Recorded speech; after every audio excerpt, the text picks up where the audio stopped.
Jesus is better than my worries, better than my anxiety, my worldly desires, better than my friends, all of my struggles. Absolutely everything. Jesús es mejor que mi guitarra. Jesus is better than my work. Jesus is better than anything I got going on in life. Better than my doubts. Better than my life. Jesus is better than my struggles. than my insecurities, anything or anyone in my life. Jesús es mejor que mi dolor. Better than anything we think is good for us. Better than any therapy. Better than my future plans. Jesus yo cuenta fiel. Better than my fear of being loved and accepted. Jesus is better than my mistakes. Better than my future plans. Sound good? So hey, if you have a Bible, take it please and turn with me to Hebrews chapter 12. If you don't have a Bible but you got a smart thing, a smart gadget, then you can take that, use that. If you have our app, if you don't have our app, we encourage you to download it. If you do have the app, you can open the notes and follow along right in there as well as go along with the Bible there. That way you can stay engaged as much as possible. I want to begin, though, we're going to be in Hebrews 12, but I want to begin by reading to you from 1 Corinthians chapter 13, verse 13, where we read these words, "And now abide faith, hope, and love." And there's more to the verse, but this is where I want to focus. And now abide faith, hope, and love.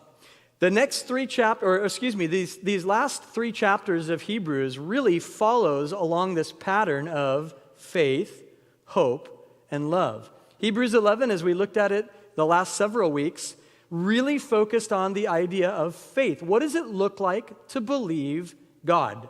If you weren't here with us, you can download or you can go online and listen to the last 3 weeks. We called it, What is Faith? But chapter 11 is all about faith. Chapter 12, and we'll begin that today, focuses on hope. What does hope look like? And then finally, chapter 13 will finish off the book of Hebrews in our series called Jesus is Better. Hebrews 13 focuses on love and what love looks like in a very practical way. So beginning in chapter 12, verse 1, it's a very practical section. Extremely we've been going over so many different lives talking about faith. What does faith look like in so many different ways? Remember, faith is hard to define in words. It's easier to define by example. And so the writer of Hebrews, throughout all of chapter 11, gives us tons of examples of what faith looks like in action. And we looked at so many different people, and now all of that comes together in what he has to say in verses 1, 2, and 3 of Hebrews chapter 12. Beginning in verse 1, "Therefore, we also, since we are surrounded by so great a cloud of witnesses, let us lay aside every weight and the sin which so easily ensnares us, and let us run with endurance the race that is set before us." So this first verse of chapter 12, it connects us to chapter 11. He says, therefore, since we are, and he kind of connects it like, hey, everything that we just learned is all going to come into play now here in chapter 12. And the connection is this. It's between those who have gone before us in faith and that they're now surrounding us. They're surrounding us like a great cloud of witnesses, okay? And so what I want you to try to imagine with your mind's eye, who's been to Petco Park before? Many of you are, what's the stadium, San Diego place, where your team used to play, okay? Who's been there? Qualcomm, I know, that was sad. Low blow, I know, low, deep, I hurt you. You've been to a big stadium anywhere before, right? Imagine that you're standing, you're at Petco Park and you're on the pitcher's mound. You're not pitching, don't worry. You're just standing there. And it's filled, it's full of people all around. Imagine it's just a huge, it's all these people from the past. Abraham and Moses, Abel, Noah, Daniel, Shadrach, all these great people, Deborah, Barak, Samson.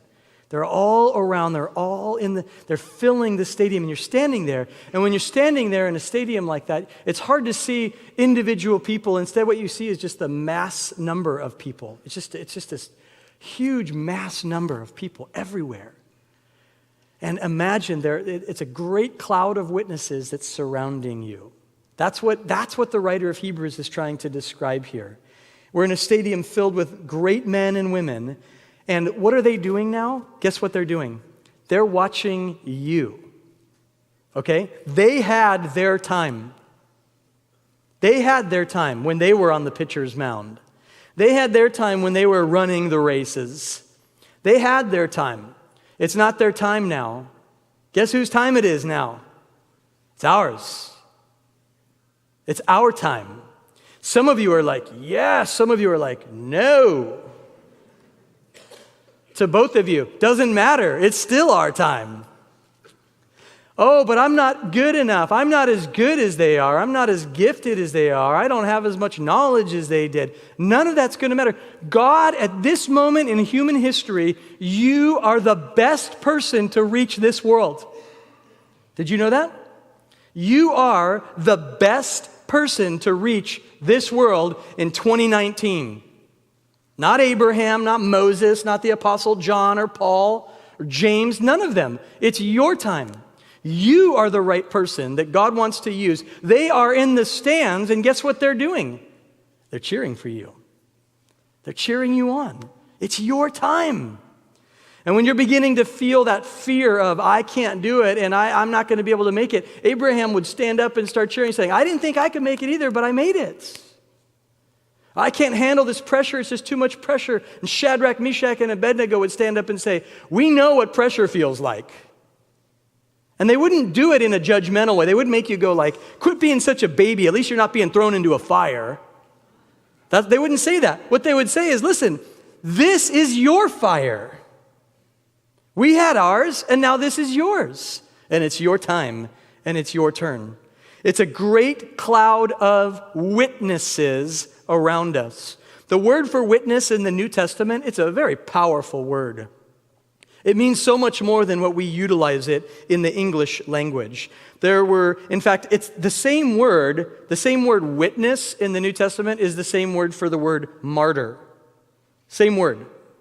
So you could be a witness to something, but it might also mean that you were a martyr because of something. And a martyr are people who died for their faith.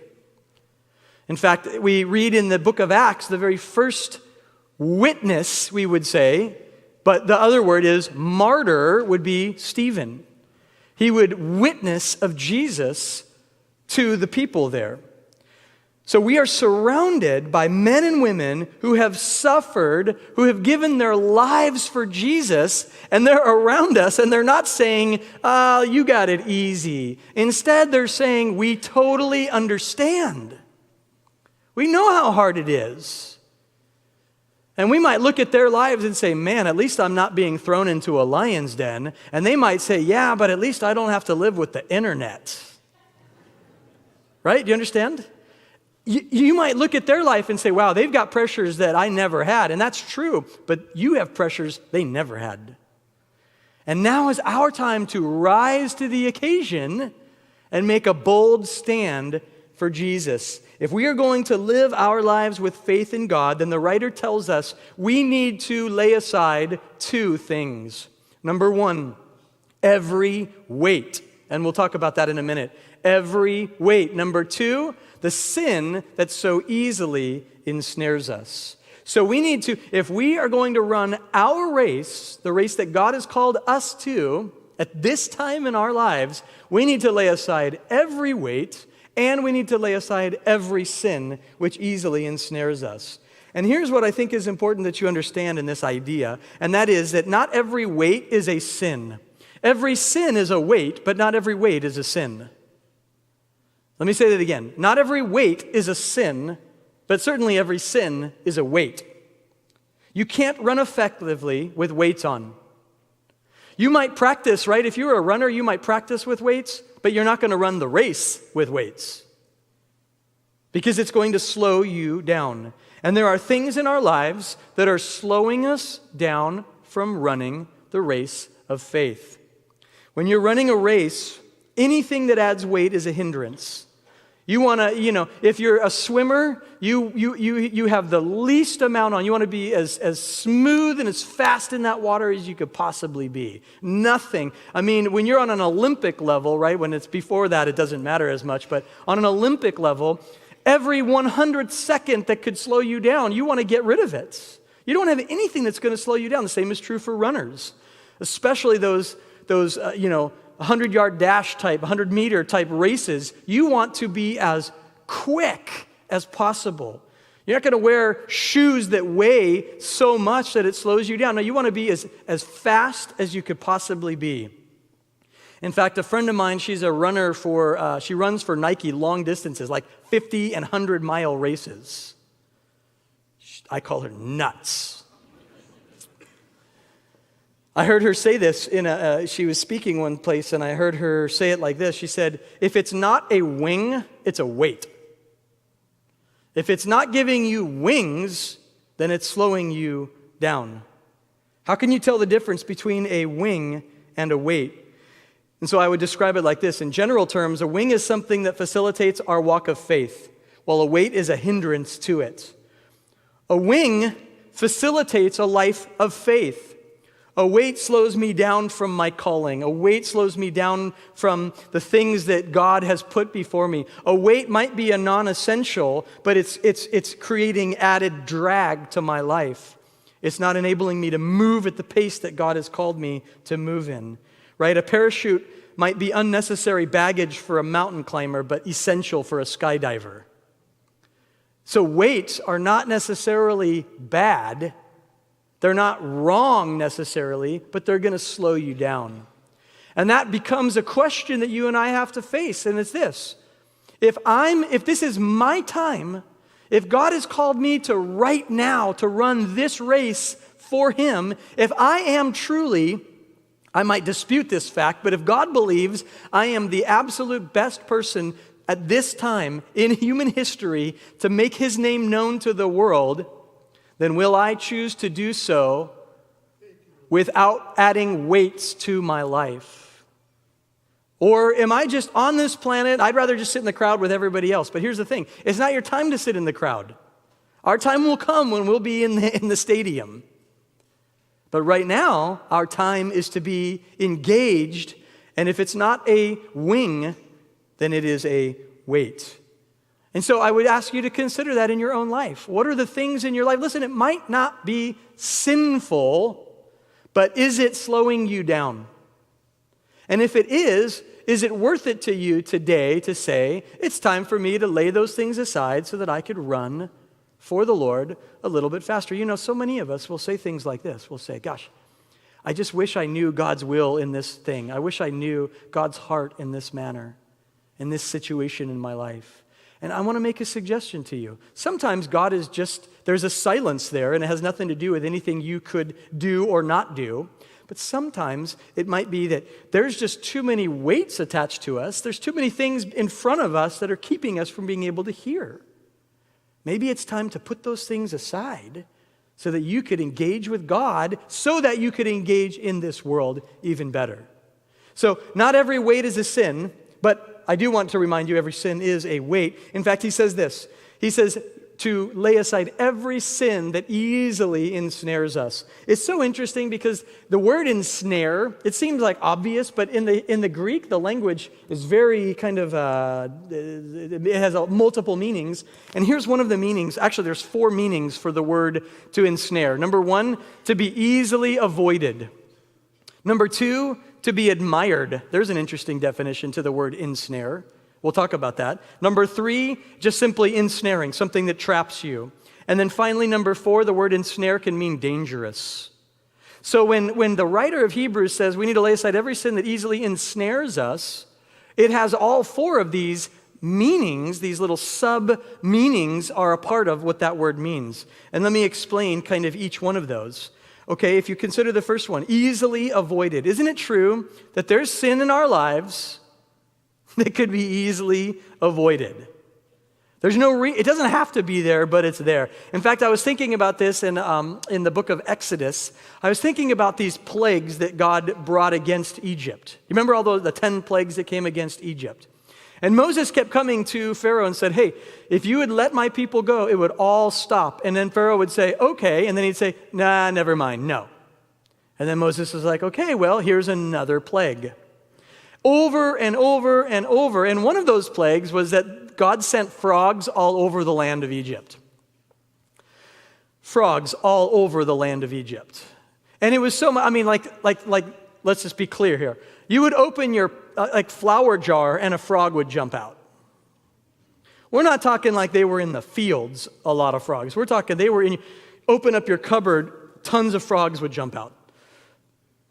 Terrible, I'm assuming. I wouldn't like it. And so Pharaoh calls Moses and he says, hey, you need to get over here right away. We got a problem. We got frogs. Moses comes in and he says, okay, what would you like me to do? And Pharaoh says, I want you to ask God to get rid of all these frogs. And then Moses asks the most, it's a crazy question. You know what he asks? He says, when? What would your answer be to that question? Right now. You know what Pharaoh said? Tomorrow. I mean, they're bad, but one more day we could have frog legs, there's a little bit more meat.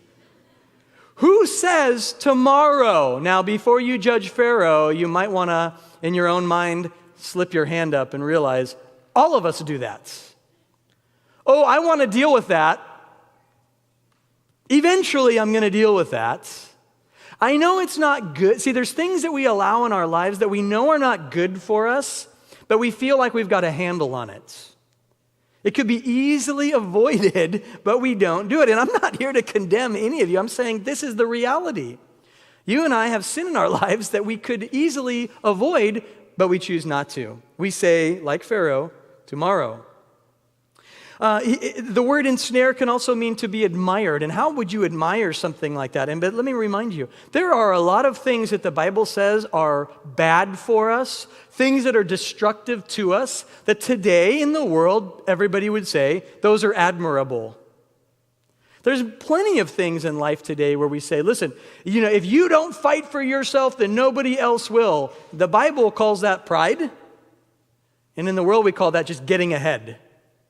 Right? There's things that we would define as admirable, but really the Bible would say, be careful for those things.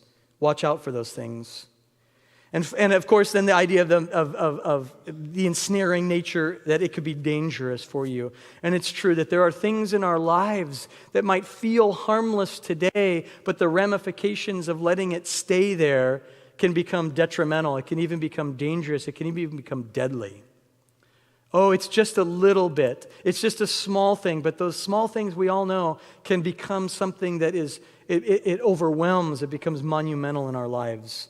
And in fact, there's an idea here in this first verse that I want to suggest to you, that when the author of Hebrews is writing about laying aside every weight and every sin that so easily ensnares us, there's an idea here that he's speaking about a specific sin that might be kind of where you gravitate towards. In other words, all of us have issues in our lives, but maybe you would say, if I were to look at my life honestly with sincerity, I'm going to say, there's a particular area that seems to plague me more than other areas.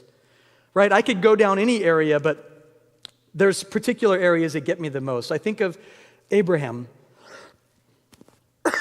Sorry, I don't want to cough into your faces there, right there. Okay. Abraham had a particular sin that seemed to really ensnare him. It was unbelief. Now, unbelief didn't look like unbelief in Abraham's life. It looked like fear. Abraham was afraid, right? He was standing before the king, and the king said, "Is that your wife?" And he said, "She's my sister." He was afraid. Why was he afraid? He couldn't believe the Lord. He had a fear. Jacob, on the other hand, Jacob's sin that seemed to really get him the most, it didn't seem to be fear, it seemed to be deception. He just couldn't help himself. He wanted all the blessings of God, but he wanted it his way. So he had no problem deceiving people as long as it meant that God would get glory. And it just plagued him his entire life. I think that if you and I were if I were to say the name Samson, you could definitely think of a particular sin that seemed to ensnare that guy. And it was his passions. It was his lusts. He was driven by it. He couldn't help himself. What is it in your life that is going to hold you back from all that God has for you? And the writer of Hebrews is, in essence, begging us Not just asking, but begging us. Consider everybody that's gone before you. Consider living a life of faith. Consider the fact that it is your time. It's now for you. Consider all of that, and don't let anything be a weight in your life. Don't let any sin have power over you. Get it off. If it's not a wing, it's a weight, and God doesn't want you to be slowed down by what He wants to do in your life. There's a starting line, and there's a finish line for your life. But right now, in the middle of it, in the midst of it, whatever season of the race that you and I are in, it's our time. And God wants us to run with endurance. Verse 2, looking to Jesus, the author and the finisher of our faith, who for the joy that was set before Him endured the cross, despising the shame, and He has sat down at the right hand of the throne of God. Verse 1, he tells us, look around. Look around at all these amazing people who have trusted God. They've seen God through victory. They've seen God through their failures. They've seen God in their strengths, and they've seen God in their weaknesses. Look around at all of them. But now he says this, now what I need you to do is I need you to look to Jesus. You've been looking at all these great people that give wonderful example, but now I need you to look to Jesus. Look to not the one who just shows us what faith looks like, but the ultimate hero of the race of every one of our lives. You know, in the end, it's interesting because the Bible says that there's a crown waiting for those who serve the Lord, who follow after God. But then we're told in heaven that we lay those crowns down. So it's like God rewards you and you say, Lord, this is yours. The hero of heaven is Jesus. We're not going to all be patting each other on the back. Oh my gosh, you made it. You made it. Wow. There might be that in our minds for us that we're like, oh wow, I didn't think you would be here. Okay, hey. Wow. You know what's going to happen? Seriously, it's going to be a little bit like that. Let me tell you what it's going to sound like though. It's going to be like this. God is so much more gracious than I ever imagined. You're here. And they're going to look right back at you and say, back at you, buddy. God is so much bigger than I could have ever dreamed. I think you and I have the smallest view of God.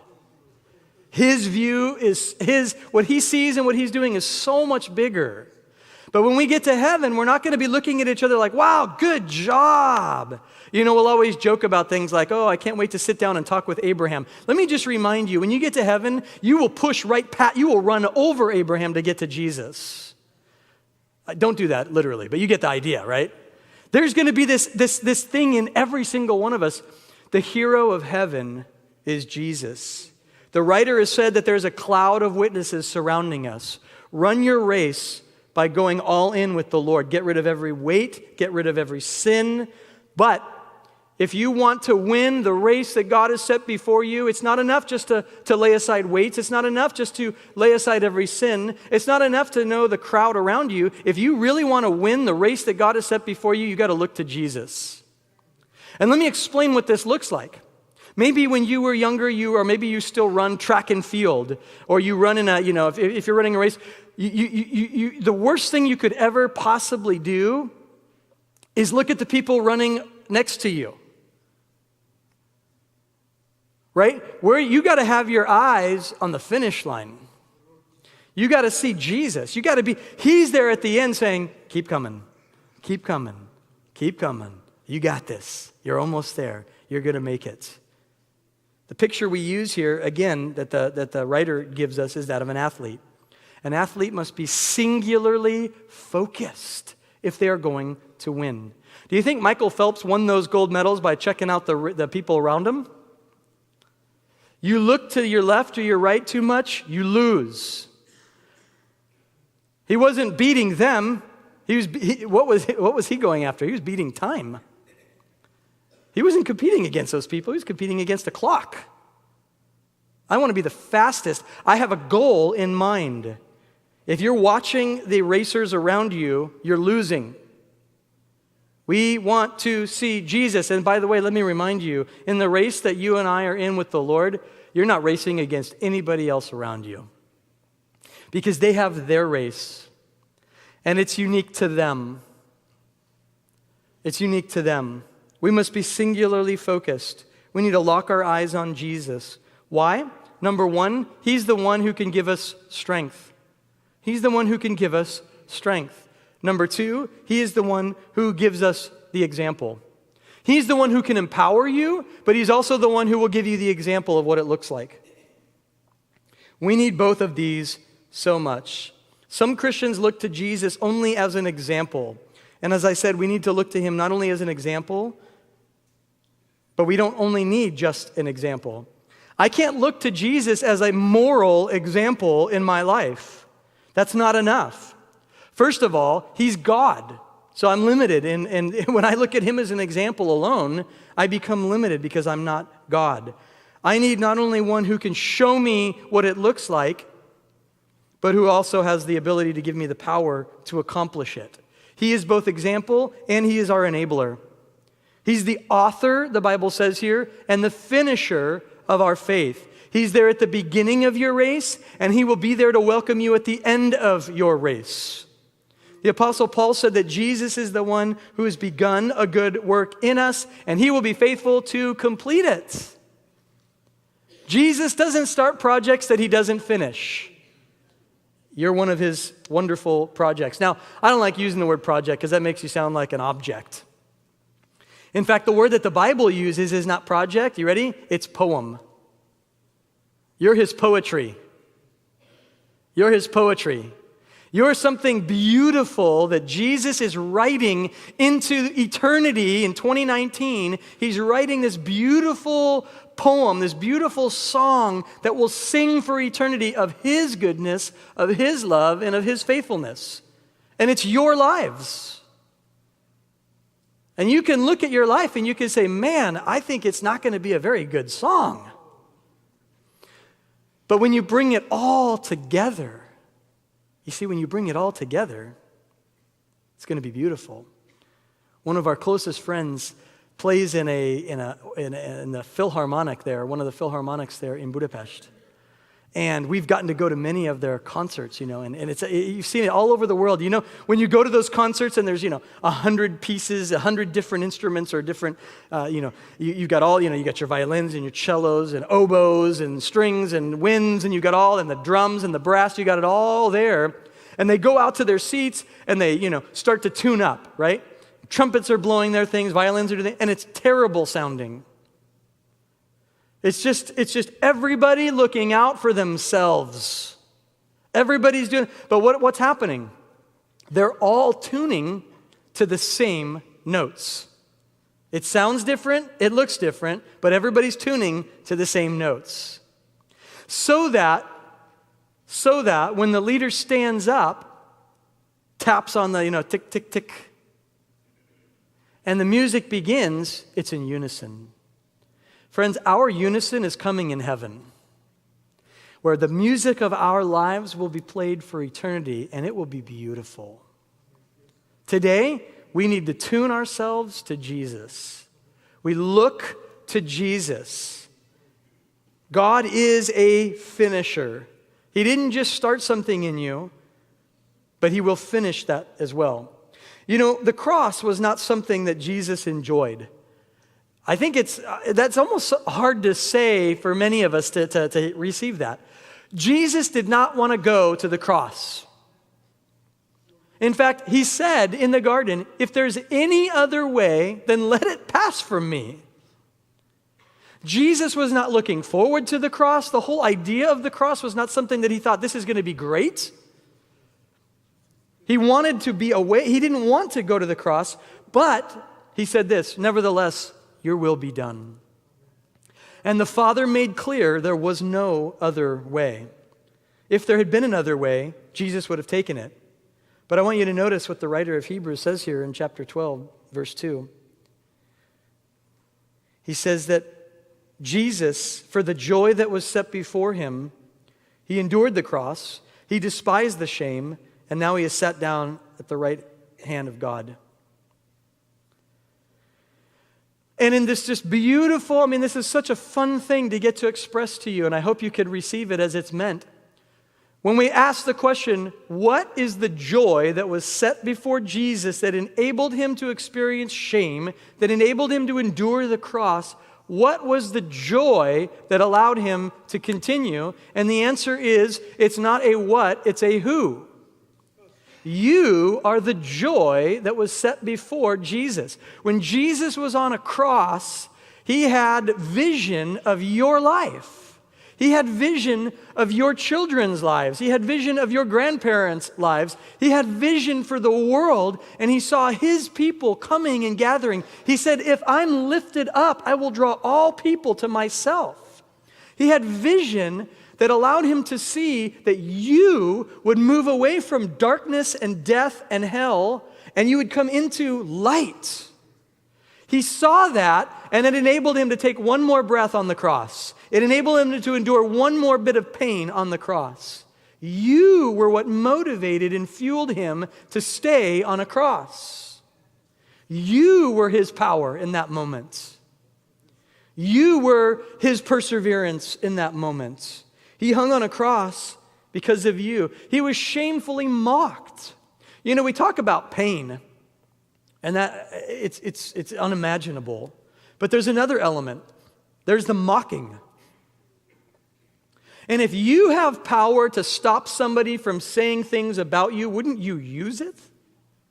But Jesus did not. He bore a shameful mocking and a shameful beating and a shameful crown. And he did so with profound courage because of you. That's who he is, and that's what he thinks of you. And that's why the writer of Hebrews says, listen, do me a favor. Look to Jesus. No one loves you more. No one. And so what will happen to our lives if you would look at him? When you're going through a bad day, rather than hiding like Adam and Eve did, what if you were to step out and you were to look and say, Lord, here I am, I'm looking. I'm looking at you, Jesus. The result would not be that you would feel more shame. You would feel shame because of how loved you are. And you know what you would do? You'd say, I don't want to be a part of anything that is going to be shame in my life anymore. I want to go after Jesus some more. Looking to Jesus changes everything. Verse 3, for consider him who endured such hostility from sinners against himself, lest you become weary and discouraged in your souls. The writer of Hebrews tells us that considering Jesus and what he endured will strengthen us in our times of discouragement and weariness. And by the way, this is not a phrase, consider him endured such hostility. This is not like, the writer isn't saying, hey, here's a good idea. You should consider Jesus who endured such hostility. No, what the writer is saying, he's giving an imperative. This is a command. Hey, right now I'm telling you is what the writer of Hebrews is saying. You need to consider Jesus in your life. All of us experience the stresses of life. We want to respond to them in the right way because we're followers of Jesus. But listen, when we consider Jesus, we get perspective. When you consider Jesus, you get perspective. And that's not to say, like I said about those cloud of witnesses, let me remind you, when you look to Jesus, Jesus doesn't look at you and say, hey, I know you're going through a problem, but if you want to talk about problems, let me tell you about problems. My Father let me die on a cross. Jesus doesn't throw back at you and me his problems when you and I say, Lord, here's my problem. There's always people that do that, right? It's that thing of like, oh man, I just had that surgery. Oh, you want to see a scar? Let me show you a scar, right? Oh man, I'm having a really bad day. Bad day, I've had a bad decade, and there's always those people that like, their idea of comfort is to tell you their life is so much worse than yours. And like that's supposed to make it all better, It's like, it's as if you're going in for, maybe you're going in for like an outpatient surgery and you're nervous and you're scared because you've never done that before. And then somebody else says, oh man, I've had real surgery. You want to talk about surgery? Let me tell you about surgery. It doesn't matter if it's big in other people's eyes. If it's something you're going through, it's big. You know what I'm talking about? Somebody else can tell you that's just a minor thing. That's not that big of a deal. It is to you. It is to me. Don't let other people tell you that the things in your life are not that big of a deal. They are a big deal. When you look to Jesus, he gives you perspective. He's not going to say to you, you want to talk about feeling alone. Let me tell you what it was like. He doesn't do that to you and me. But what he does allow us to have is he allows us to see everything within a context. And the context of Jesus for our lives, listen, this is so important. It's always love. His context for you, the perspective he always wants you to see is love. He's not going to rub it in your face, well, you don't know what, just wait till you've been around for 5,000 years, then you'll, He doesn't do that to us. He understands. I mean, you imagine what it must have taken, what it was like in that day in John 11 when Lazarus had died. And Jesus goes to the tomb and we read that he wept. He wept even though he knew he was about to raise the guy from the dead. I'd have been giggling the entire time. Just wait, guys, just wait. Just wait. Just get me to the tomb. Shut up. All you stop crying. Shut up. Just get me to the tomb, right? I'm going to do something. It's going to be so fun. Instead, he allowed himself to be in their moment. He didn't have to be in his moment. He allowed himself to be in their moments. And so often, you and I, we experience this with others. They mean well, but they want us to be in their moment rather than coming alongside of us in our moments. And Jesus does not come into your life and bring you into his moment. He comes in to comfort you in your moments. Lord, I know it's not a big deal compared to what you went through. You know what Jesus would say to you? Yeah, but it's a big deal for you, and I'm with you on that. I feel that with you. If you're hurting, he's hurting. He truly can bring a perspective of love into our lives. There's something else when we consider Jesus and what he endured. There's a tremendous comfort. Jesus not only expresses sympathy into our lives, but he has the power to help bring you through that thing in your life. Consider him, because the alternative is that you go through those things alone. Consider him because the alternative is that you have to let other people's perspectives and other people's moments drown out your moments. By the way, there's seasons, and this is what the writer tells us. Ecclesiastes, there's seasons for everything, right? There's seasons where it's in your moment, but guess what? There's other seasons when you need to be involved in somebody else's moment. There's seasons in our lives when it's our moment. But there's also seasons as Christians where we need to be in other people's moments. Not our moments in their life, but their moment in their life. Jesus is the best because he always comes into our lives, into our moments. And he brings hope, and he brings love, and he brings life. When we know that Jesus will never ask us to go through something that he hasn't experienced already, we experience a comfort unlike anything you could ever imagine or dream. Jesus will never let you, listen, he's not going to put you through something that he himself has not already gone through. Now, some of us are thinking like, because there's that verse that says God will never give us more than we can handle. And I don't know about you, but I definitely have felt in life that I've been given things more than I can handle.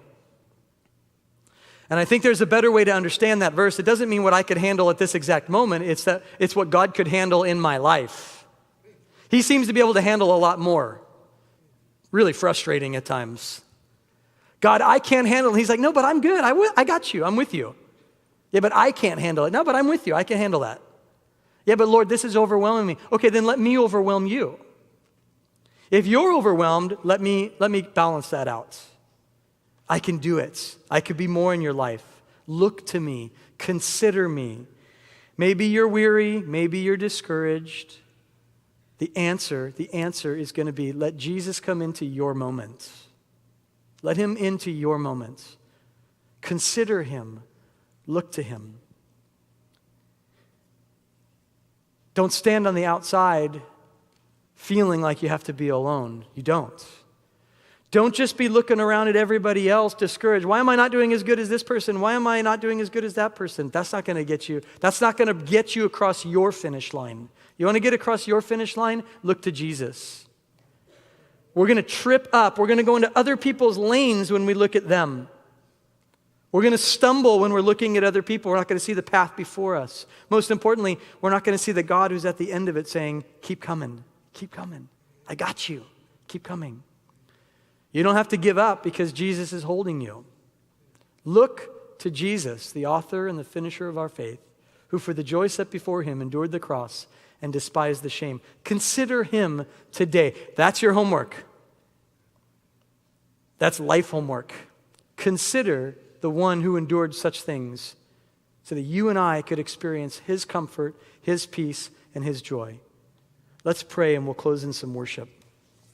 Lord, I thank you so much for the privilege, the opportunity, the blessing that we have of being in your word. Lord, I'm amazed, God, when I consider the fact that you set yourself there before us and you've said, come and follow after me. I've endured and you can do it too. And there's this cloud of witnesses around us that's cheering, saying, look to Jesus. Consider him. You're going to make it. We made it, you're going to make it. He won't let you stumble and fall for good. He'll pick you up. He'll be there. I want you to truly consider Jesus today in your life. What are the weights that you need to lay aside? What are the sins that are so easily ensnaring you? That's the part that you can play. But here's what Jesus will do. This is what he's doing always. He's coming into your moment. He's being there for you in the way that you need him because he loves you. Let him be a part of your life. Please let him in. Let him share that hurt with you. Let him share that joy and victory with you. He wants to surround you in his love. And I truly pray that you will let him have that place in your life. And so we want to close in some worship. It's just an opportunity for us to, I really believe it's worship is a response to who God is and all that he's done. And as we've heard about the goodness of God today, let's worship the Lord in song. Thank you so much for being with us today. We really pray that the ministry of Calvary San Diego is strengthening and encouraging you in your faith. We would love for you to download our app and share your story of how God is working in your life. Also, if you would like to invest in the ministry of Calvary San Diego, you can financially partner with us by visiting our website at calvarysd.com/give. Thank you so much and have a great day.